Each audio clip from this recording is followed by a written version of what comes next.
boys and girls, and welcome to the concession stand here on the KB Radio Network. I am your host, Kevin Reed, and this is the review of episode 4 of The Acolyte, which is currently available on Disney Plus, the new Star Wars series that has the Star Wars fan community just spitting vitriol all over the world.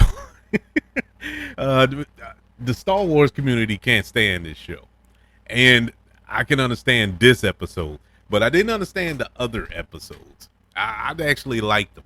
I liked this episode for the most part, but man, at the end of the day, this was probably the worst episode. It was just bad. It was bad on so many fronts. The title of this episode was Day, and we're picking up after episode 2, I guess you could say, being as though episode 3 was a flashback episode, and in my humble opinion, the strongest episode of the season so far.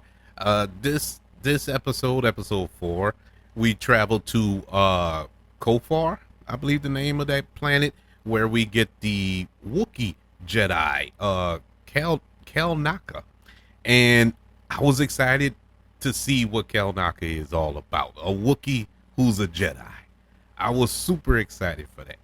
And when they announced this show, as soon as they announced this show, I was like, oh yeah, look, give me that. But we find May and her companion, what's his name? Kumar. They travel to the planet to hunt down Cal Naka. And so this will be her third Jedi to kill. Meanwhile, we travel to the Jedi Council, where they're investigating. They're finding out that that the Jedi that May is killing or murdering are the 4 Jedi who were stationed on her home planet that we saw in episode 3 at the time of the destruction of that coven. And so they putting 2 and 2 together. They see that Saul was also there. Don't want him to get involved because of his connection to that incident and to Osha and May. And so they really don't want him involved, but he finds a way to get himself involved anyway. Gets his team, and they travel to the planet to intercept this assassination attempt.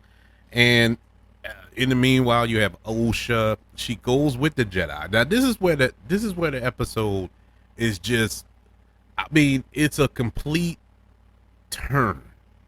You know, it's a shift of so many characters that it makes no sense. This episode made no sense whatsoever to me. It was frustrating to watch. Osha was all for going with the Jedi. Now she gets with the Jedi and immediately wants to leave. You know, she sees May, and you know, she doesn't want to go after May, and feel the Jedi would they're in good hand, they can take her and all this other stuff. And she's being told, like, look, if the Jedi find her, they're probably gonna kill her. You know, there's no ifs, ands, or buts about it. And she's all right with it, apparently. But neither here nor there. So talks her into going on a mission with her, and or with him, I should say, and all is well and good. And so they get to the planet. In the meantime, we have May with her companion. They're talking and, you know, discussing about the master, this acolyte, if you will, who is their master. And one thing leads to another, just out of the blue. May changes her mind. Oh, everything changed. Everything has changed because Osha is alive. I don't want to murder the Jedi. I'm going to go and turn myself in and blah, blah, blah. And just out of the blue. Now, all that would have been fine and good if we built up to that. There was no build to that. All we've seen out of this character of May is pure evil. Or maybe not pure. You've seen inklings of a good side to her, you know, but going off of last episode, when she was a child, she was bad, you know. She wasn't all there. she murdered Jedi. You know, I don't get this redemption thing that they're trying to do here. I don't know where they're going with this. On two fronts. On two fronts. One, as a fan of the property, it's frustrating to watch. And secondly, all of the reaction that this show has gotten so far, I was one of their biggest defenders. And I was like, no, it's not like that. People hating the show and all this. I'm like, no, why are you hating this show? The show is good. You know, it isn't the greatest thing, but it's good. I'm enjoying it. You know, take it for what it is. And this episode happens. Now I got to kind of ease over to their side of the fence. And, you know, it is frustrating. That is very frustrating. And I know there's 4 episodes left. I believe 4, or whatever the case may be, but it's disgusting. Anyway, going back to the Wookiee Jedi. All right, I've been amped up for this ever since they announced the show. Ever since they announced there were going to be a Wookiee Jedi, I'm like, okay, this is the one thing that's going to redeem this show. May gets to his hideout. He's slumped in a chair, spins the chair around. He's been murdered. We don't even get to see what happened. We just see he's murdered. Now, it wasn't May, and we find out later on that it's actually the Acolyte. He's here. He's on the planet with them. I'm like, man, can this get any worse? Can this get any worse, this episode? And yes, it can, because we get outside. Soul and his Padawans, they're there. They're about to breach the little hideout. They know that May is inside, and behind them and behind Osha is the Acolyte. And the Acolyte creeps up behind him. Not really creeps up, he just walks behind him. And does the force trick and knock Osha out the way. The Jedi about to charge in, and the Acolyte do the little force thing and push them all back, and the episode ends. I'm like, yeah, that's about right. Let's get out of this. Let's get out of this episode. I get it. Let's get out of this episode. This was the worst episode so far. It's very disappointing. I'm not going to say worse. Let me take that back, because I actually liked some things in this episode. There were some, and I say this with air quotes, redeeming qualities of this episode, but not much. There wasn't a lot. This episode was only 30 minutes long, but it's just, you know, I liked that we saw how powerful this Acolyte is, you know, to do the forceful thing and push back, what was it, about 6 Jedi, you know. That's some power. And I did like the atmosphere of this episode. When it was in the forest, it felt creepy, it felt weird. It lived up to the quote unquote legend of what they set up about this forest and how haunted or cursed that it is that they had to travel through. It felt like that. I like that about it. I love the performance of Soul here, and that's about it. That's it. That's about it. For some strange reason, this episode, I like Amanda Somberg. Didn't like her in this episode.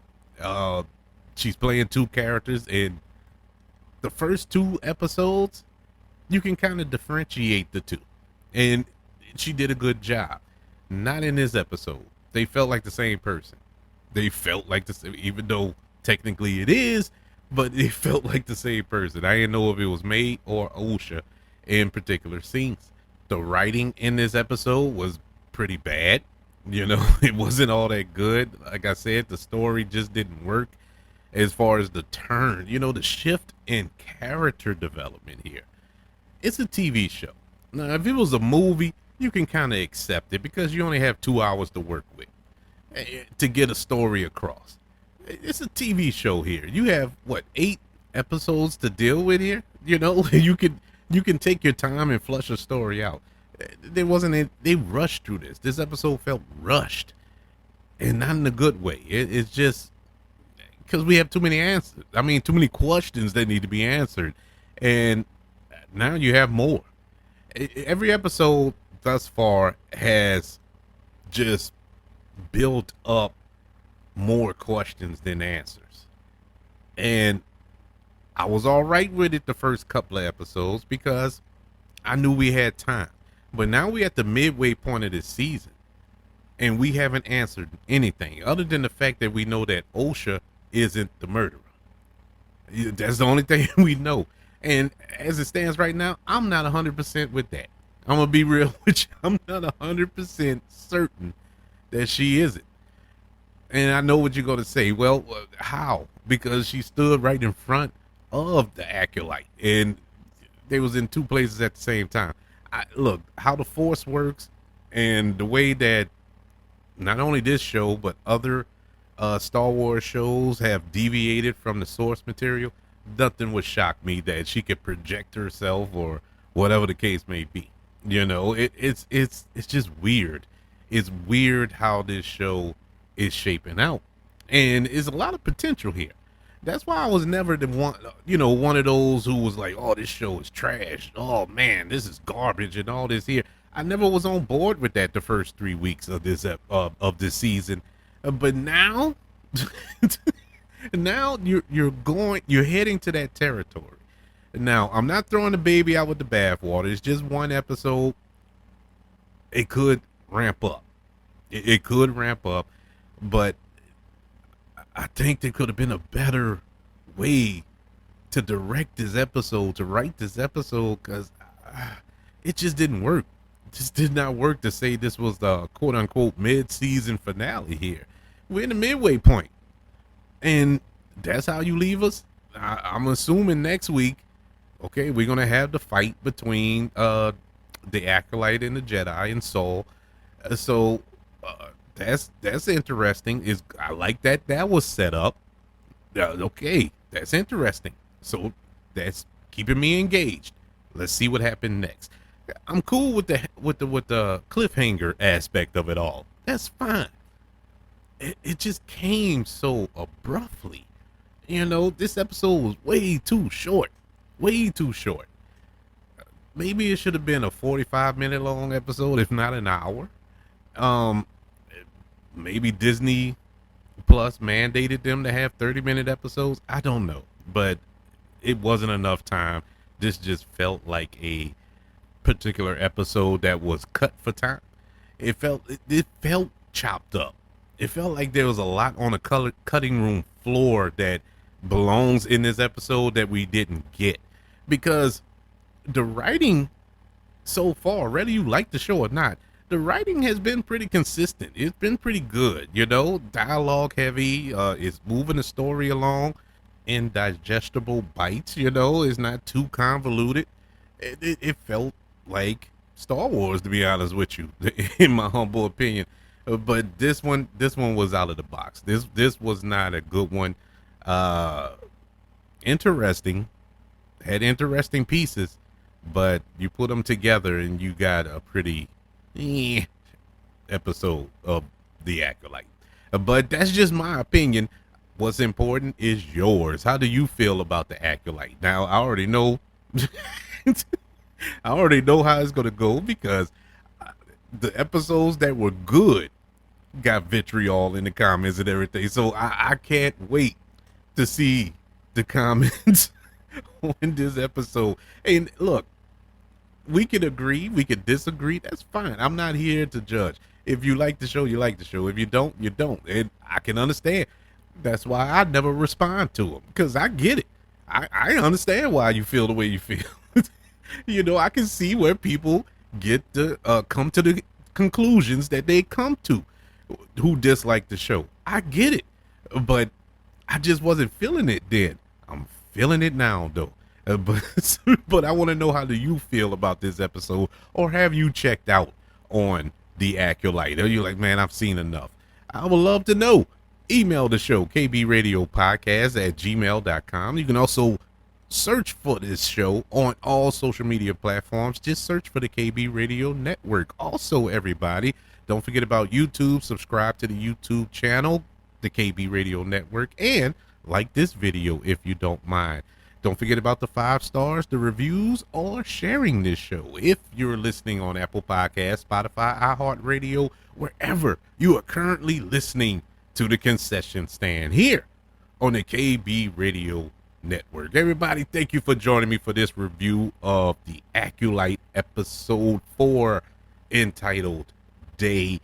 I'm sorry it came a little late. I know I'm about a day late with the review, but it's Freedom Day. So happy Freedom Day to everybody.